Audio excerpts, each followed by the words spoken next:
हम लोग अपना 23 फेब का the Hindu newspaper analysis start करते हैं। आज के मेजर हाइलाइट्स एक बार देख लेते हैं ज़रा। आईएमएफ इंटरनेशनल मॉनेटरी फंड ने कहा था कि इंडिया एक बहुत ब्राइट स्पॉट में है और ग्लोबल जो ग्रोथ होगी ना उसमें इंडिया का कंट्रीब्यूशन 15% तक होने वाला है। तो being world's fifth largest economy, India का जो डिजिटलाइजेशन का जो कॉन्सेप्ट था ना, उसकी वजह से इंडिया पैंडेमिक के बहुत लो टाइम से भी निकल के आया था। हमारी पॉलिसीज़ बहुत प्रूडेंट थी एंड हम लोगों ने कैपिटल इन्वेस्टमेंट भी किया था, तो इसके कारण से हमारा ग्रोथ का मोमेंटम बना हुआ है। तो एज़ पर आईएमएफ इंडिया का जो ग्रोथ रेट रहेगा फॉर द इस ईयर वो 6.8% तक जाने वाला है। एंड उन्होंने कहा था कि this is the fastest growth rate among the major economies. तो जस्ट हैव एन आइडिया कि आईएमएफ ने इंडिया की जो ग्रोथ थी उसमें एक अच्छा प्रोडिक्शन किया है। ठीक है, there is nothing more to note down here. बाकी हाँ, जो आपका इकोनॉमी में आप लोग पढ़ते हो आईएमएफ के बारे में, ऑलराइट, इकोनॉमी में पढ़ना होता है। ऑलमोस्ट ऑल्टरनेट ईयर्स पर कुछ ना कुछ क्वेश्चंस आते रहते हैं, वर्ल्ड बैंक का या फिर आईएमएफ का। लास्ट ईयर भी there was a question, I think something, उसमें ऑप्शन में था आईएमएफ।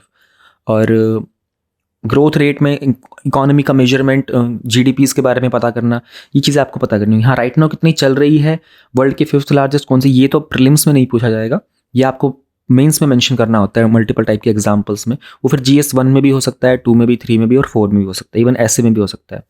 तो वो एक सब्जेक्टिव पार्ट है, बट जो ऑब्जेक्टिव इन्फॉर्मेशन है, जो फैक्चुअल चीज़ें हैं, वो आईएमएफ से रिलेटेड ज़्यादा है यहाँ पर आपकी। तो डू मेक श्योर दैट आप रिविजन कर रहे होंगे इन दिनों के अंदर आजकल, तो उसको स्किप मत करना आईएमएफ को। देन मूविंग अहेड फर्दर, हमारे पास एडिटोरियल्स में ये वाला हम लोग कल कवर करेंगे, ये ज़रूरी नहीं है कवर करना। And this is also not important. ये कार्बन मार्केटिंग का था, लेकिन इसमें इन्होंने इतना अच्छा कंटेंट दिया नहीं था यहाँ पर, क्योंकि कार्बन मार्केटिंग का विजन की मैगजीन में जो आया हुआ है ना एनवायरनमेंट में, वो इंपॉर्टेंट है। अगर नहीं भी पढ़ पाए तो PT365 में जो आएगा वो पढ़ लेना, तो इसको इग्नोर करना। This we will study, important है, India can become a biodiversity champion. ये सब नहीं पढ़ना। CSDS लोकनीति का एक सर्वे के कुछ सेटअप्स थे, बिल्कुल मत पढ़ना। ये डेटा सारा का सारा ना विजन की मैगजीन में डिफरेंट टॉपिक्स में ऑलरेडी कवर हो जाता है। The significance of finding of Khiladi, ये हम लोग कल कवर करेंगे, ठीक है। और ये भी बुर्किना फासो में से फ्रेंच ट्रूप्स ने क्यों विड्रॉ किया है, मैंने हाईलाइट करना चाहा था, फिर मुझे समझ में आया कि इंडिया स्पेसिफिक और यूपीएससी के एग्जाम में कोई रिलेशन नहीं है इसका। ओके, हमारा जो फॉरेन इन्वेस्टमेंट है ना, वो 43 बिलियन डॉलर से डिक्लाइन होके 36.75 बिलियन डॉलर तक आ गया है। तो ये चेंज होता रहता है, लेकिन ये जो इंडिया में जो आया था, ये लेटेस्ट जो DPIIT का जो डेटा था उसके अकॉर्डिंग था। एंड बस इसमें थोड़ा ध्यान रखना, फॉरेन इन्वेस्टमेंट वैसे तो आपको डिटेल में याद करना पड़ता ही है, बाकी इंपॉर्टेंट यहाँ पे जैसे इसमें FDI के बारे में, FPI के बारे में, पोर्टफोलियो इन्वेस्टमेंट क्या होता है, डायरेक्ट इन्वेस्टमेंट क्या होता है। I think there was a question based on this also last year economy में। तो बाकी डेटा कितना चल रहा है, अगेन वही सब्जेक्टिव चीज़ है, तो मेंस के एग्जाम में डेटा की रिक्वायरमेंट होती है यहाँ पर। यूपी की गवर्नमेंट ने एलोकेट किया है फंड फॉर महाकुंभ मेला, 2500 करोड़ के आसपास इन्होंने डोनेट किए थे। ये मैंने इसलिए हाईलाइट किया था बिकॉज एक और न्यूज़ ये है कि यूपी ने अभी तक का one of the largest budget निकाला है और they are targeting $1 trillion economy के लिए। तो स्टेट के अंदर इतना इन्वेस्टमेंट करके उस लेवल पे जाना चाहते हैं, तो एक बड़ी न्यूज़ चल रही है यूपी गवर्नमेंट को लेकर के आजकल।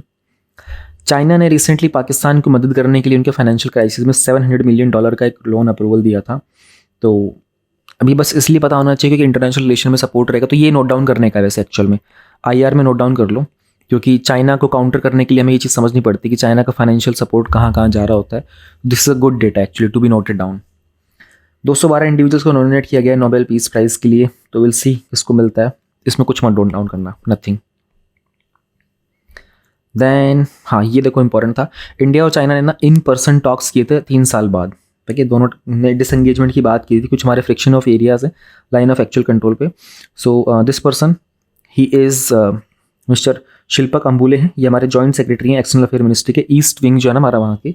And this person she is miss Hua Chunying from Beijing से, उनके चाइना के असिस्टेंट फॉरेन मिनिस्टर है। तो लाइन ऑफ एक्चुअल कंट्रोल पर जो हमारे फ्रिक्शन चल रहे थे पूरा ही, starting from this Kashmir region से लेकर के अरुणाचल प्रदेश तक पूरे रीजन में, उन सबको डिस्कस करने के लिए पहली बार इन पर्सन मीटिंग की गई थी। एंड इन्होंने इंडिया के डेलीगेशन को लीड किया था for the 26 meeting of working mechanism for consultation coordination on the India China border affairs, WMCC का नाम याद रख लेना, ठीक है। इंडिया चाइना का जो बॉर्डर इश्यूज़ में कोई टॉपिक बनता है IR में, तो WMCC मेंशन जरूर कर देना। तो दोनों साइड्स ने कहा कि दोनों ने एग्री किया है, दोनों इस पर फॉरवर्ड मूव करना चाहते हैं कंसेंसस पे एंड रेजोल्यूशन लेके आना चाहते हैं सीनो इंडियन बॉर्डर पर। सीनो जो वर्ड है चाइना के लिए यूज़ किया रहता है, एंड कोशिश करेंगे जितना जल्दी हो सके इसके सॉल्यूशन से लोग प्रोवाइड कर दें। Then moving ahead, only children above the 6 must get class 1 admission, ये गवर्नमेंट ने बोला था। तो एजुकेशन मिनिस्ट्री ने वेडनेसडे को रिआइटरेट किया था अपना डायरेक्शन स्टेट्स को, यूनियन टेरिटरीज को बोला था छोटे बच्चे जो क्लास 1 में जाएंगे ना एडमिशन के लिए, उनकी उम्र 6+ होनी चाहिए रादर देन 5+। तो गवर्नमेंट का जो एम्फोसिस रहा था वो था फाउंडेशन लर्निंग को इम्प्रूव करने के लिए as per the national education policy. तो उन्होंने कहा था कि अर्ली चाइल्डहुड केयर एजुकेशन पे काम करने की ज़रूरत है, and women and child development ministry भी इस पर काम कर रही थी, एजुकेशन मिनिस्ट्री भी काम कर रही है। तो अंटिल नेशनल एजुकेशन पॉलिसी तो चिल्ड्रन जो एज ग्रुप में था ना 3 to 6 they were not covered in 10+2 structure, है ना, क्योंकि क्लास 1 जो होती है वो 6 साल की उम्र पर स्टार्ट होती है।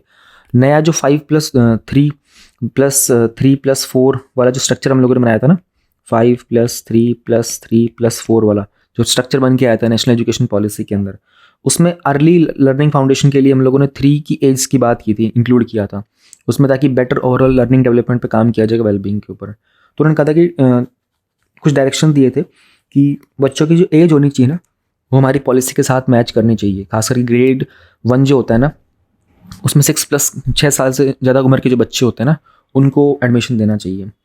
तो बात ये थी कि नेशनल एजुकेशन पॉलिसी के अंदर हम लोग फाउंडेशनल स्टेज पे, फाउंडेशन मतलब जो शुरुआती दिन होते हैं ना बच्चों के, उस पर फोकस करना चाहते हैं। तो 3 से 8 साल की उम्र के अंदर बहुत ज़्यादा फोकस किया जाएगा ताकि उनकी फाउंडेशन लर्निंग एबिलिटीज़ वहाँ पर डेवलप की जा सके। तो ये इंपॉर्टेंट था, ध्यान रखना। हो सकता है कि वैसे नेशनल एजुकेशन पॉलिसी पर कोई प्रीलिम्स में क्वेश्चन बना नहीं है, बट व्हाट इफ यूपीएससी बना दे क्वेश्चन छोटा सा ऐसे ही, तो ध्यान रखिएगा। देन हाँ, बस मेजर हाईलाइट्स में यही थे हमारे पास आज के। We have this beautiful editorial, India can become a biodiversity champion. अब देखो उसको कितने लोगों ने लिखा है, कमल बावा ने, Ravi Chellam, Shannon Olsson, Jagdish Krishnaswamy, Nandan Nawn, Darshan Shankar ने। अब अलग अलग जगह से हैं ये। Kamal Bawa is the president of Ashoka trust, है ना। Ravi Chellam is the CEO of Metastring foundation. Chellam word याद आ रहा है किसी को? चेल्लम, किसी ने अगर वो देखा हो ना अमेजॉन प्राइम पे, the family man, Manoj Vajpayee का शो, तो चेल्लम शब्द उनको याद आएगा। शैनन ऑल्सन ग्लोबल डायरेक्टर है इको नेटवर्क के। जगदीश कृष्ण स्वामी डीन है IIHS के, Indian institute for human settlement के। Nandan Nawn is a professor department of economics Jamia. Darshan Shankar is the vice chancellor of university of transdisciplinary health sciences technology. मतलब कितने सारे लोग हैं, ये सब बड़े बड़े एक्सपर्टीज हैं, महारथी हैं अपने अपने फील्ड के। इन्होंने कहा है कि India can become a biodiversity champion, how we will see. तो बायोडाइवर्सिटी का मतलब ही क्या होता है? बेसिकली जो बायोलॉजिकल वेल्थ होती है उसी का सम एंड वेरिएशन, है ना, इस प्लेनेट के लिए बहुत इंपॉर्टेंट है। हमारे प्लेनेट की खुद की जो बायोडाइवर्सिटी है ना वो बहुत अच्छे से हम लोगों ने लास्ट टाइम जो UN की बायोडाइवर्सिटी कॉन्फ्रेंस हुई थी ना उसमें इसको रिफ्लेक्ट किया था। तो लास्ट ईयर 2022 में, ज़्यादा दिनों की बात नहीं, ऑलमोस्ट 3 महीने पहले की बात है, 19 दिसंबर 2022 को 188 कंट्रीज़ के रिप्रेजेंटेटिव्स ने एक एग्रीमेंट अडॉप्ट किया था। और उस एग्रीमेंट का नाम था कि 30-30 प्लेज, उसको नाम दिया गया था वैसे तो, कि हम लोग बायोडाइवर्सिटी का जो लॉस हो रहा है ना उसको 30% तक कवरेज करेंगे, ठीक है, वर्ल्ड के लैंड पर, और 30% तक कवर करेंगे वर्ल्ड ओशियंस को। कब तक? बाय 2030 तक। तो इंडिया भी करंटली 17% जो प्लेनेट की ह्यूमन पॉपुलेशन उसको होस्ट करता है, एंड 17% जो ग्लोबल एरिया है हमारा बायोडाइवर्सिटी हॉटस्पॉट का, ठीक है। अभी देखो याद हो जाना कितना आसान है, 17% ग्लोबल बायोडाइवर्सिटी के हॉटस्पॉट हमारे पास हैं और 17% पॉपुलेशन हमारे पास है। तो ये ध्यान रखने की चीज़ें सारी 30-30 और 17-17 आपको ये काम आएंगे बहुत आपके, ऑलराइट, 2023 के मेंस में बहुत काम आएंगे। तो इसी बात के रिस्पांस में यूनियन बजट 2023 में हम लोगों ने जो सप्तऋषिज़ की बात की थी उसी प्रायोरिटीज़ में, तो जो 7 प्रायोरिटीज़ उसमें से ग्रीन ग्रोथ को भी हम लोगों ने कंसिडर किया था। और ग्रीन ग्रोथ के लिए इंडिया की बायोलॉजिकल वेल्थ पे काम करने की ज़रूरत है, जहाँ पर ऑलरेडी हम लोग बहुत सारा सीरियस लॉस एक्सपेक्ट कर रहे हैं और फेस भी कर रहे हैं, सॉइल पे, लैंड पे, वाटर, बायोडाइवर्सिटी पे। Then we have this national mission for a green India. इसका काम ही था कि फॉरेस्ट कवर को इंक्रीज करना है उन एरियाज़ में जहाँ पर लैंड डिग्रेड हो चुका है। तो ग्रीन क्रेडिट का प्रोग्राम भी है, उसका ऑब्जेक्टिव था एनवायरनमेंट के जो कंपनीज ऐसे एक्शन लें जो एनवायरमेंटली सस्टेनेबल हो, रिस्पॉन्सिव भी होनी चाहिए। फिर मिष्टी करके हमारे पास एक स्कीम है, mangrove initiative for the shoreline habitats and tangible income, ये मैंने कवर भी कराया था। स्पेशली जो एक्स्ट्राऑर्डिनरी इंपॉर्टेंस है ना हमारे मैंग्रोव्स की, उसको हैंडल करने के लिए, एंड क्लाइमेट चेंज में जो बदलाव हो रहा है उसको रोकने के लिए। देन PM प्रणाम स्कीम है हमारे पास, prime minister programme for restoration, awareness, nourishment, amelioration and mother earth के लिए। उसमें जो भी सिंथेटिक फर्टिलाइजर होते हैं, पेस्टिसाइड्स होते हैं ना, उनको रिड्यूस करना है। फिर हमारे पास अमृत धरोहर स्कीम भी है, जहाँ पर हमारी बायोलॉजिकल वेल्थ के बारे में बात की गई थी। ये हम लोगों को वेटलैंड्स का कैसे ऑप्टिमम यूज़ करना है, बायोडाइवर्सिटी को एनहेंस कैसे करेंगे, carbon stock, eco tourism etcetera. अगर हम इसको लेटर एंड स्पिरिट में इंप्लीमेंट करते हैं ना, तो जो अमृत धरोहर स्कीम है ना उसका इंपॉर्टेंस ही है, उसमें कैसे जो हमारी डिमांड्स इंक्रीज हो रही है उनको कैसे बैलेंस करेंगे सस्टेनेबली, है ना, एक्वेटिक इकोसिस्टम के अंदर, और बाकी जो एक्वेटिक बायोडाइवर्सिटी और इकोसिस्टम की जो बेनिफिट्स होते हैं ना उनको कैसे बैलेंस कर सकते हैं। फिर रिसेंटली हमारी मिनिस्ट्री ऑफ एनवायरनमेंट ने ना जो हैदरपुर होता है, एक रामसर वेटलैंड है उत्तर प्रदेश के अंदर, तो उसके अंदर वाटर फाउल एक काइंड ऑफ बर्ड होता है, वो बतख के जैसा होता है, उसको फर्दर एनकरेज करने के लिए ना वहाँ पर उसकी ट्रेनिंग को रोक दिया था। अब ये मैंने ग्रीन कलर में इसलिए लिखा था क्योंकि ये केस स्टडी बन जाती है आपकी, आप इसको नोट डाउन कर लो। ये गवर्नमेंट ने ना एनवायरनमेंट को प्रोटेक्ट करने के लिए, वेटलैंड्स को प्रोटेक्ट करने के लिए ना एक स्टेप लिया था। अब ये भी ध्यान रखना, रामसर वेटलैंड कहाँ पर है, उत्तर प्रदेश में है, ठीक है। ये हैदरपुर इसका नाम है। तो इतना बड़ा स्टेप लिया गया था गवर्नमेंट के द्वारा रिसेंटली, तो जाहिर सी बात है एग्जाम में पूछ सकते हैं। और वेटलैंड तो ऑलमोस्ट हर साल आते ही हैं, वेटलैंड हो गया, लेक हो गया, कुछ ना कुछ आता है मैपिंग के लिए, तो पूरा का पूरा मैप आप याद करके जाइएगा। तो उन्होंने कहा कि बहुत क्रिटिकल है कि सारे के सारे जो प्रोग्राम्स है ना, ये करंट जो हमारे बायोडाइवर्सिटी का स्टेटस चल रहा है ना, उसमें एविडेंस बेस्ड इंप्लीमेंटेशन होना चाहिए, साइंस बेस्ड और इंक्लूसिव मॉनिटरिंग होनी चाहिए, वो बहुत इंपॉर्टेंट है इसके सक्सेस के लिए भी, और इसको डॉक्यूमेंट करने के लिए, और इसमें क्या क्या हम लोग लर्निंग्स लेके चलेंगे ताकि फ्यूचर में इसको हम लोग नेशनल लेवल पर भी और ग्लोबल लेवल पर और ज़्यादा रेप्लिकेट कर सकें। नए मिशंस और प्रोग्राम्स हैं उनको मॉडर्न कॉन्सेप्ट्स को यूज़ करना चाहिए सस्टेनेबिलिटी के एंड इकोसिस्टम के वैल्यूएशन के, जिसमें इकोलॉजिकल, कल्चरल और सोशियोलॉजिकल एस्पेक्ट्स की बात की जाएगी। फिर हमारे पास एक क्लियर सिस्टम है बाउंड्रीज़ का, प्रायोरिटाइजेशन का, कुछ बेनिफिट्स क्या हो सकते हैं रिसोर्स लोगों के, उसमें फंड सर्विसेज की बात की थी हम लोगों ने, इकोनॉमिक फाउंडेशन की बात की है। जो फ्यूचर है हमारे वेटलैंड इकोसिस्टम का, वो डिपेंड करता है कितना सस्टेनेबली हम लोग उसको मैनेज करते हैं ना, कितना सस्टेनेबली उसका जो वाटर रिडक्शन हो रहा है उसको हम लोग मैनेज कर पाएंगे, एग्रीकल्चर में कितना लॉस हो रहा था वहाँ मैनेज कर पाएंगे। तो हम लोग ऐसे कुछ लेस वाटर इंटेंसिव क्रॉप जैसे कि मिलेट्स हो सकते हैं। ध्यान रखना 2023 को year of the international year of millets declare किया हुआ है, ये इंडिया का एफर्ट था। तो इन सबको हम लोग कंबाइन कैसे कर पाएंगे, grey and blue green infrastructure को।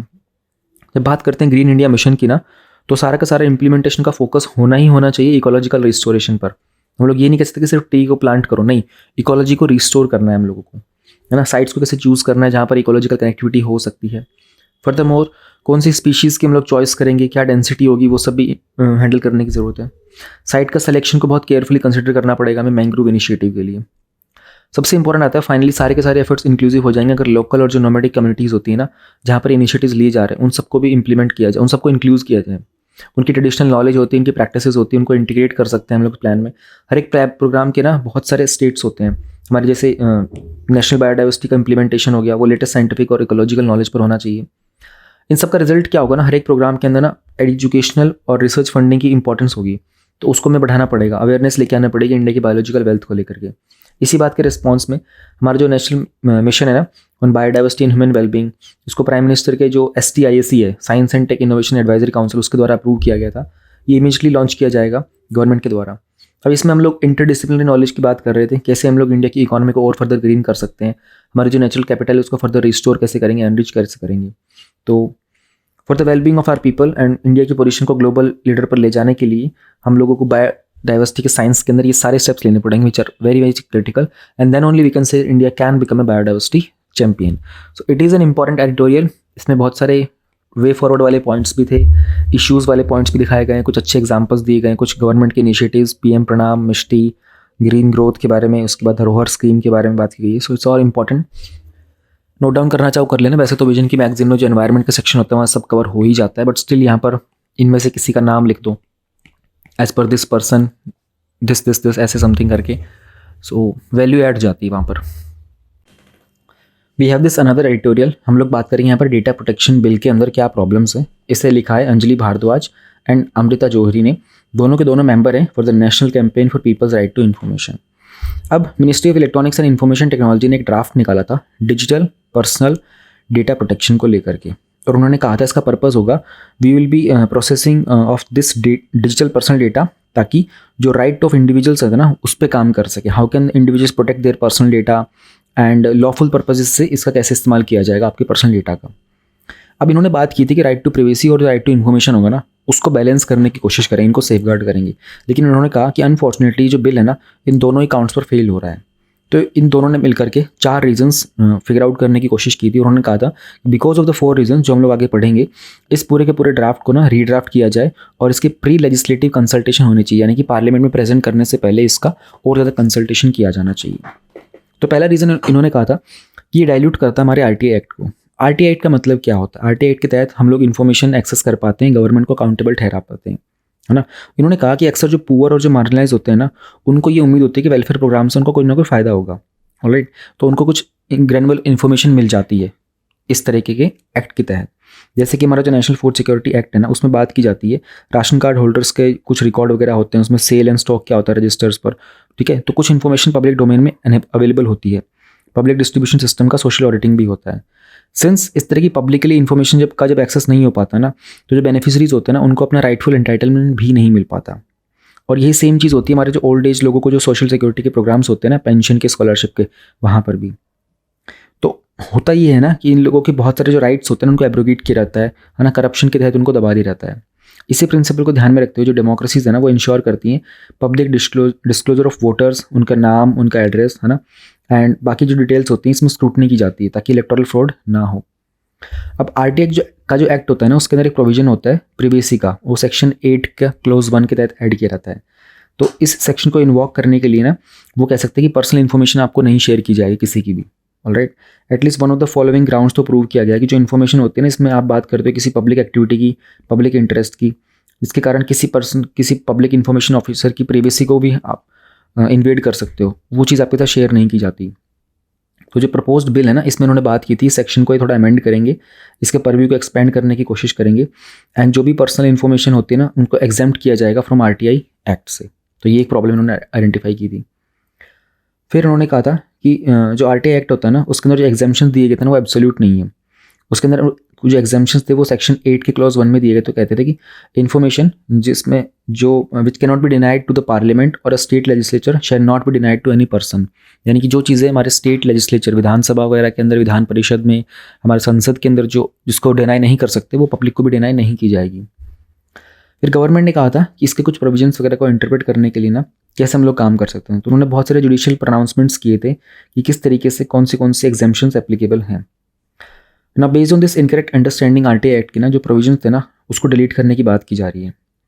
तो ये जो डेटा प्रोटेक्शन का जो पर्सनल डेटा प्रोटेक्शन का जो बिल का जो ड्राफ्ट है ना, इसको हमें सूटेबली अमेंड करना पड़ेगा और हम लोगों को आरटीआई एक्ट के जो प्रोविजंस है ना, उनके साथ मैच करना पड़ेगा। क्योंकि जस्टिस एपी शाह की रिपोर्ट आई थी, उन प्रीवियसली उन्होंने कहा था कि जो प्रीवियसली के एक्ट है ना, it should clarify that the publication of personal data for the public interest and disclosure of information as required by the right to act should not constitute an infringement of privacy. देखो, मैंने green colour में इसलिए highlight किया कि privacy को लेकर के ना एक जस्टिस का स्टेटमेंट था, इसे प्लीज़ नोट डाउन कर लेना। तो उन्होंने कहा था कि आप जैसे भी इन्फॉर्मेशन डिस्क्लोज करोगे, किसी की प्रीवेसी को आपको इन्वेड नहीं करना है, हार्म नहीं करना है। तो it comes directly from a justice, उनकी रिकमेंडेशंस होती हैं।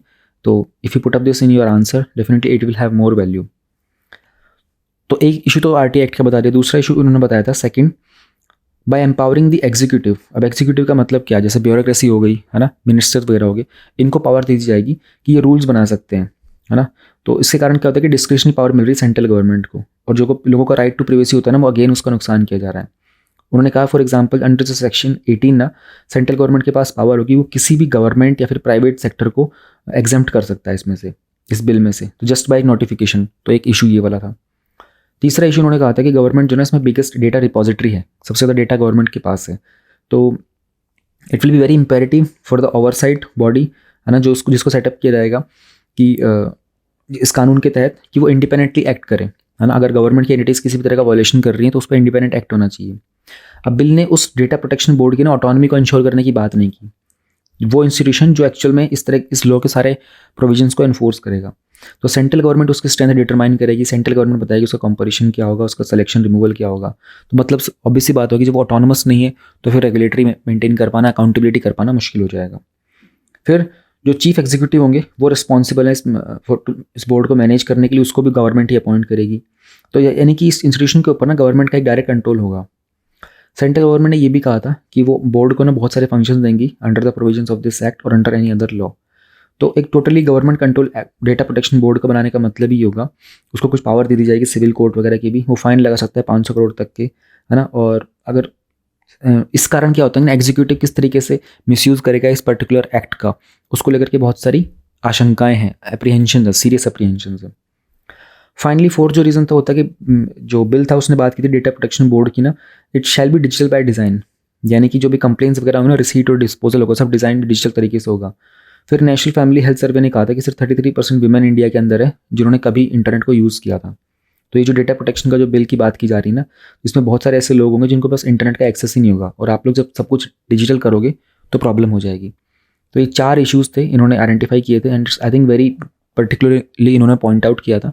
तो चारों को नोट डाउन कर लो ठीक है, एक यहाँ पर था, दूसरा यहाँ पर था, तीसरा यहाँ पर था और चौथा यहाँ पर था। तो चारों को नोट डाउन करके लिख लो एक पेपर के ऊपर। इसमें और भी कहीं नहीं होता ना, तो गवर्नमेंट के मल्टीपल टॉपिक्स में GS4 में इसका बहुत इस्तेमाल कर सकते हो आप। RTI वगैरह, अकाउंटेबिलिटी, ट्रांसपेरेंसी, GS4 और GS2 के टॉपिक्स हैं, तो यू कैन यूज इस मल्टीपल प्लेसेस पे। इवन डिजिटल वाले में भी आपको डेटा काम आएगा, प्रिवेसी वाले में डेटा काम आएगा आपका। So it's an I think very very important data यहाँ पर। We have this editorial vostro accounts and how they facilitate the trade. तो ये SRVA special rupee vostro account क्या होते हैं, 3 इंपॉर्टेंट कंपोनेंट क्या है इस फ्रेमवर्क के, इकोनॉमिक सर्वे ने इस बारे में क्या कहा था इस अरेंजमेंट के बारे में, और इंटरनेशनल करेंसी के मामले में हमारी इंडिया की जो रुपी है उसके स्टेटस को कैसे बेहतरीन कर सकता है, समझने की कोशिश करेंगे।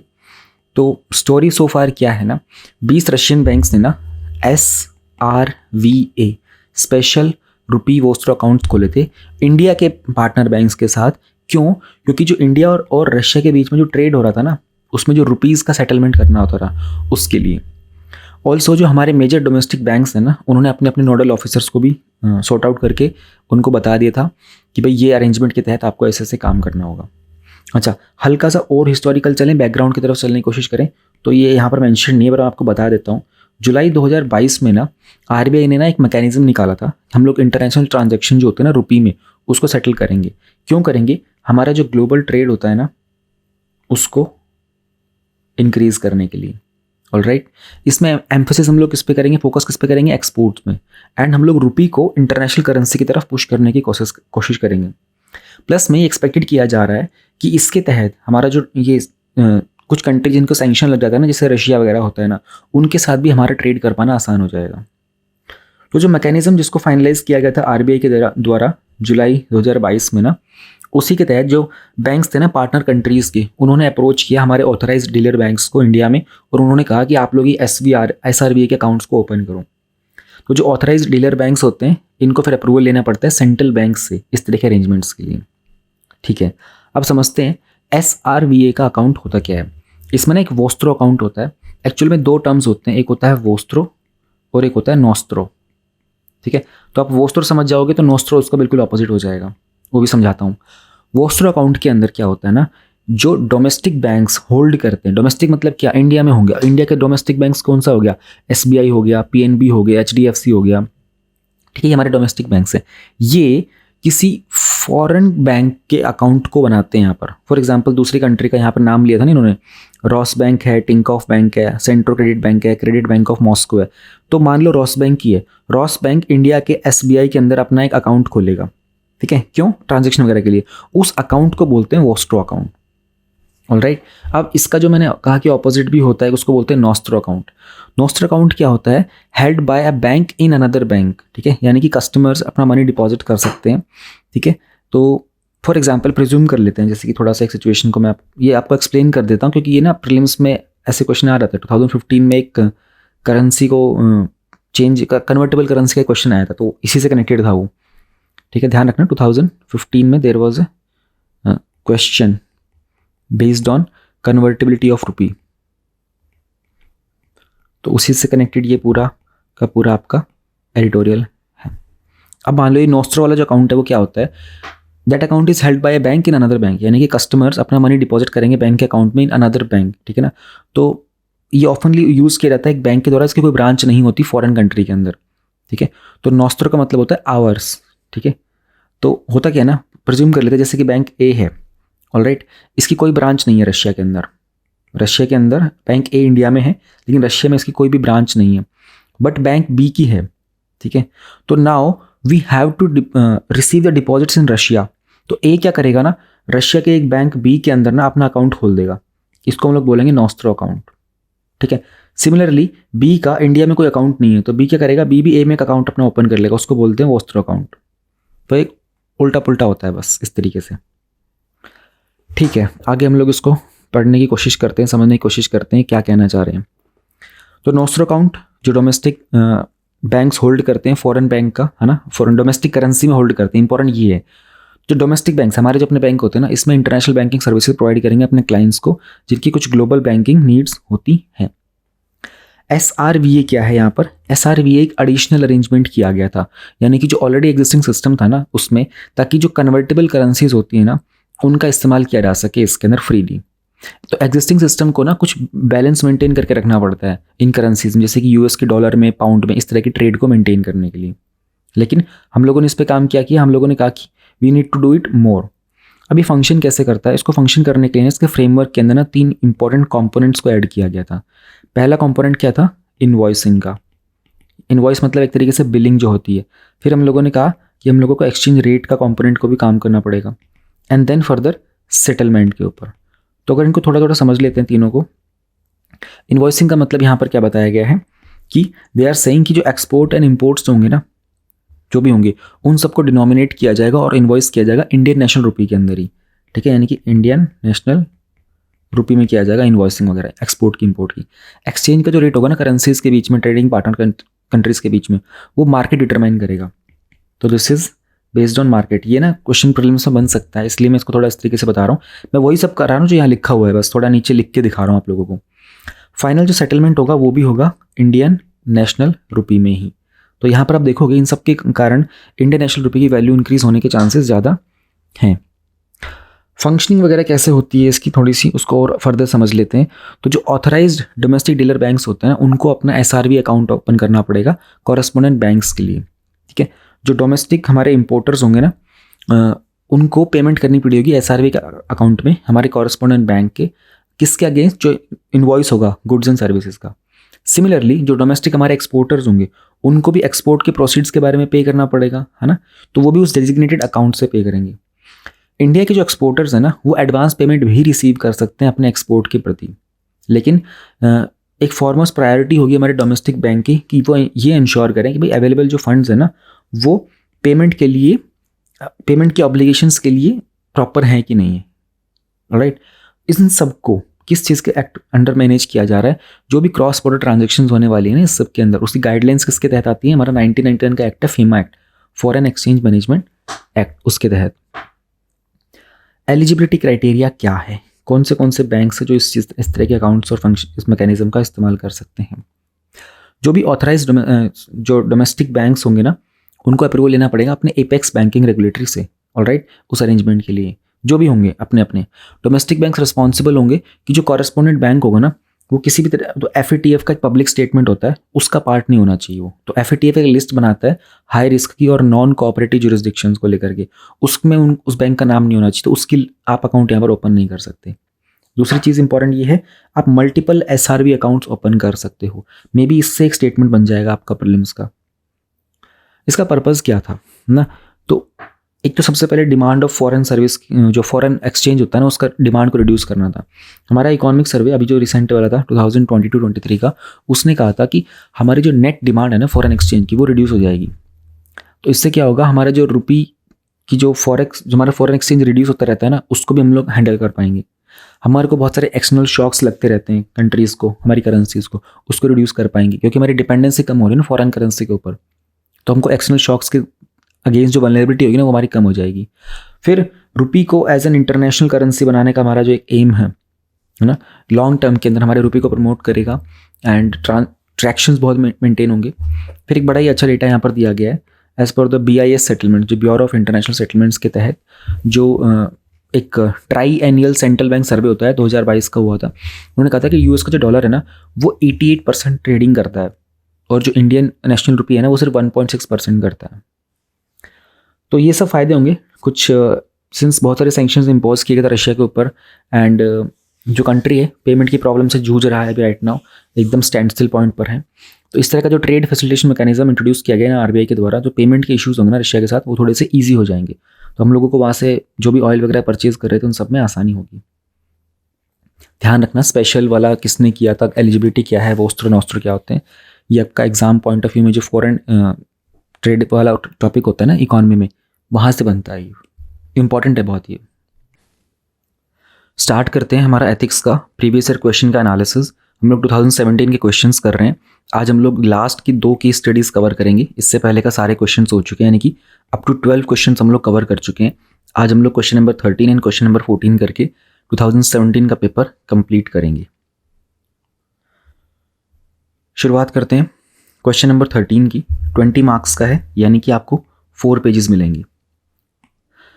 एक बिल्डिंग को परमिट किया गया था 3 फ्लोर के लिए, and while being extended illegally for the 6 floors by a builder collapses, यानी कि 3 फ्लोर की परमिशन थी, लेकिन जो बिल्डर था उसने गैर कानूनी तरीके से 6 फ्लोर उस पर बना दिए और बिल्डिंग कोलैप्स कर जाती है। होता क्या है, बहुत सारे इनोसेंट लेबरर्स जो थे ना, उसमें विमेन भी थी और बच्चे भी थे, उनकी डेथ हो जाती है।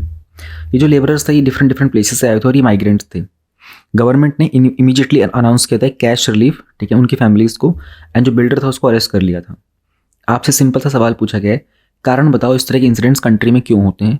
और सेकंड चीज़ आपसे पूछी गई है, आप क्या मेजर सजेस्ट करना चाहोगे ताकि ये सिचुएशन दोबारा से ना आए। तो आपसे एक्चुअल में 2 ही बातें पूछी गई हैं, ठीक है, 2 कंपोनेंट्स हैं। एक तो रीजंस पूछे गए हैं इस तरह के इंसिडेंट्स के, और दूसरा आपसे मेजर्स पूछे गए हैं। तो ये ईजी केस स्टडी है।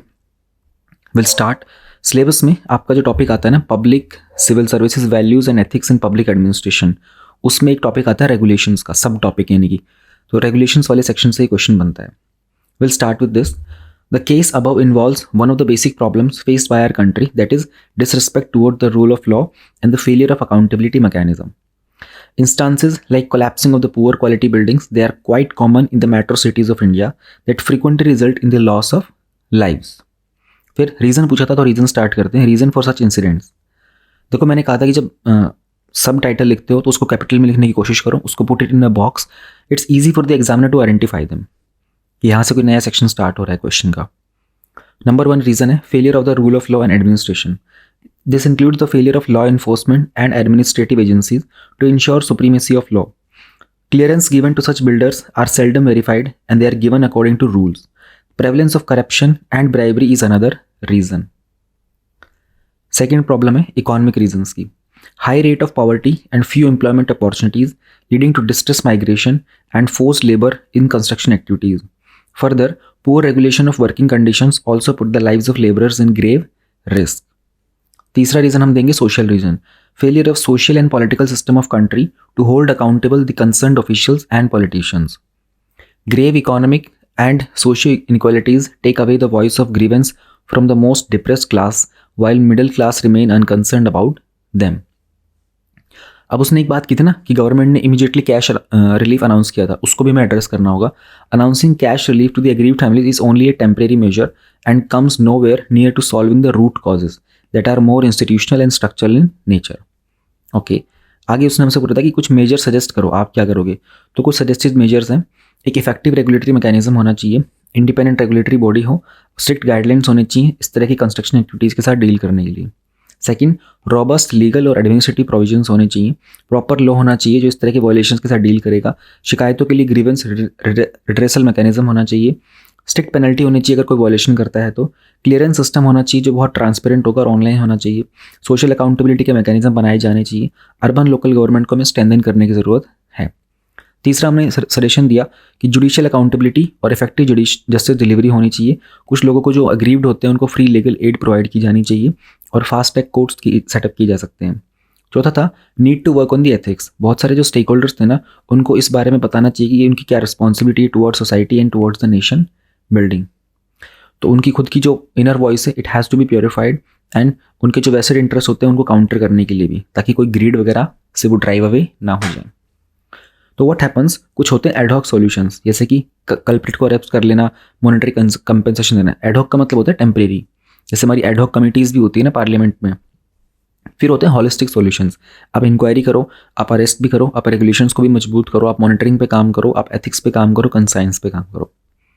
Therefore, the need is to increase awareness among the various stakeholders so that the evils of real estate sector जैसे कि corruption, poor construction, fake EIA मतलब होता है environmental impact assessment, etc. they can be resolved।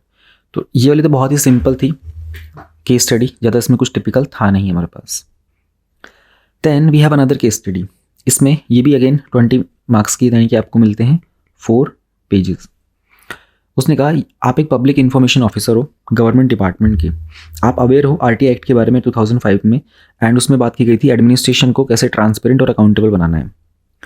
Act as function as a check on supposedly arbitrarily administrative behaviour and action. Arbitrarily का मतलब होता है जो अपनी मनमर्जी बहुत करते हैं ना, तो उसके ऊपर एक चेक रखने के लिए उनके बिहेवियर, उनके एक्शंस के ऊपर जो ये एक्ट है उस तरीके से फंक्शन करता है।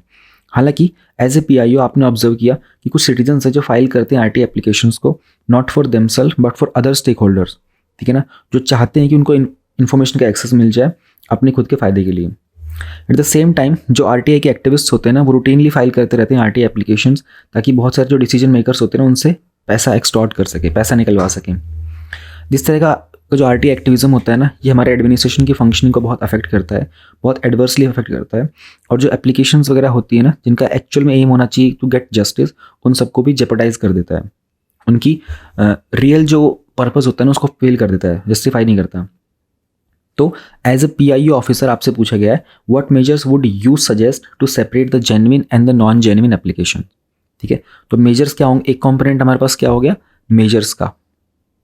और मेजर्स में भी हमको ध्यान रखना होगा कि हम लोग जेन्युइन को एंड जो नॉन जेन्युइन है उनको सेपरेट कर रहे हैं, इस पर फोकस करना होगा। सेकंड, उसने कहा था अपने सजेशंस के अंदर ही मेरिट और डीमेरिट साथ साथ बताते हुए चलना है।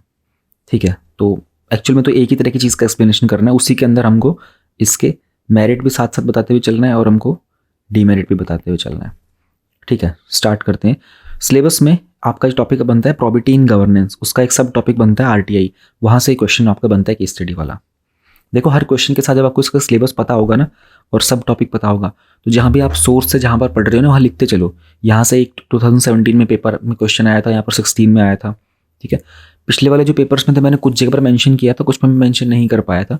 तो जब मैं ऐसा करूँगा ना अच्छा ये मैं बता देता हूँ आप लोगों को, जब ये सारे पेपर कंप्लीट हो जाएंगे ना, अभी 2017 आज खत्म हो रहा है, 2000 हम लोग 18 करेंगे, 19, 20, 21 और 22। तो इसके बाद मैं क्या करूँगा, सारे के सारे पेपर जैसे 2013 हो गया था, इसका एक वीडियो रिलीज़ करूँगा। ऑलराइट, 2014 का भी ऐसे ही। तो will keep doing this as long as it is possible. Probably April तक हमें करते रहेंगे, और जब एक प्रॉपर वीडियो आएगी तो आपको इतना सारा रिवीजन हो जाएगा ना, ट्रस्ट मी। अगर आप सिर्फ एथिक्स के जस्ट प्रीवियस ईयर क्वेश्चन भी करके जाओगे ना, तो भी आप 14 क्वेश्चंस में से ना, out of those 14 question you will have a tendency to reach up to 9 to 10 questions doable. Just आप प्रीवियस ईयर क्वेश्चन याद कर लोगे ना अगर, तो भी इतना हो सकता है। तो देखो कितनी हाई प्रोबेबिलिटी है। कुछ बचे हुए टॉपिक्स जो आते हैं, 4-5 टॉपिक नए होंगे, वो फिर आपको अपने सिलेबस से कवर करना होगा। तो this is a very helpful exercise. ठीक है, स्टार्ट करते हैं। Various areas are touched upon by the cases through the RTI act, they are and consequent transparency and accountability in the administrative behavior and actions. Issue of the surrogate RTIs, invested interest, misuse of RTI for extortion, RTI effects on administrative functioning and lack of genuineness of applications affecting the genuine ones. तो RTI act के ऊपर question था, ये हमारा keyword भी है। तो जहाँ अगर लगे स्टार्टिंग में इसको एक बार बॉक्स में डाल दिया जाए, बार बार इसको बॉक्स में डालने की ज़रूरत नहीं है, जस्ट स्टार्टिंग में 1-2 बार डाल दोगे तो एग्जामिनर को रहेगा कि हाँ you are on the right track. फिर उसने आपसे पूछा था कि as an PIO what will you suggest? ठीक है, number 1, will keep track of the applicants who are acting on behalf of their masters to ensure that the act is implemented not only in the letter but also spirit. Such fillers shall be red marked, ठीक है, and for the future course. This holds merit of increasing the focus on genuine RTIs and reduces the delay in giving job, but demerit क्या है, it can lead to some errors. Second था, prevent the misuse of RTI like for the extortion by increasing fines against such and frivolous RTIs and appeals. We can involve the legal mechanisms like vigilance departments, IB police की मदद ले सकते हैं. We can create deterrence. Demerits क्या होंगे इसके?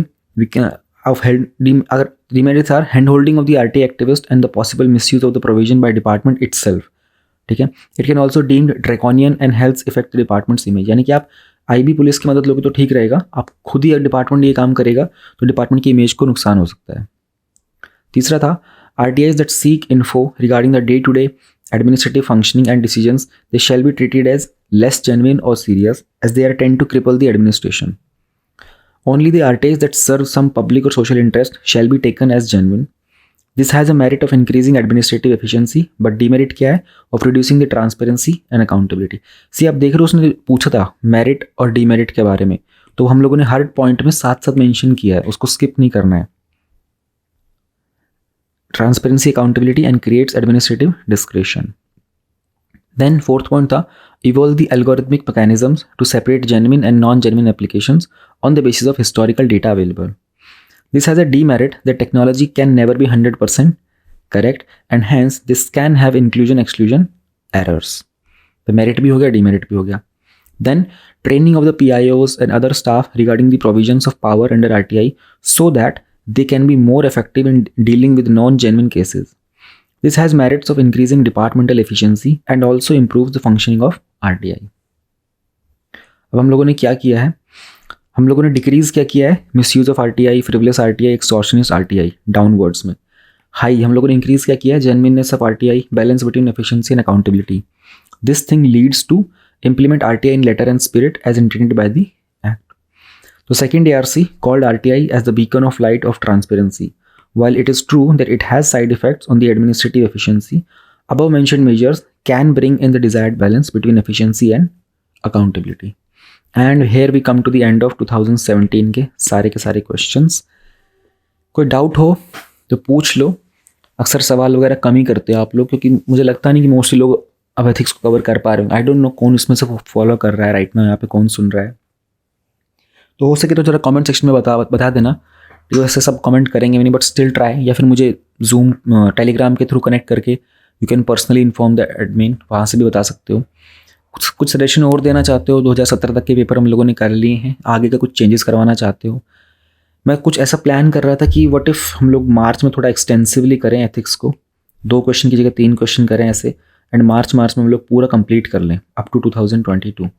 तो हमारे पास अप्रैल होगा फुल पेपर्स करने के लिए, फुल लेंथ टेस्ट करने के लिए, इसको हम लोग FLT बोलते हैं। तो एक रिवीजन का टाइम भी बचेगा आप लोगों के पास। हालांकि मुझे लगता नहीं, क्योंकि मोस्टली लोग अभी मुश्किल से मार्च तक करेंगे मेंस का। मार्च भी नहीं करते लोग, फरवरी तक ही करते हैं मेंस की प्रिपरेशन, फिर मेंस की प्रिपरेशन बंद हो जाती है। कायदे से तो यही होता है, 2 से 3 महीने तो आपको चाहिए होते हैं प्रीलिम्स को एक्सक्लूसिव देने के लिए। ठीक है, आई विल सी। आप लोग भी अपने सजेशंस ड्रॉप कीजिएगा, मैं भी देखता हूँ। And tata bye bye, take care.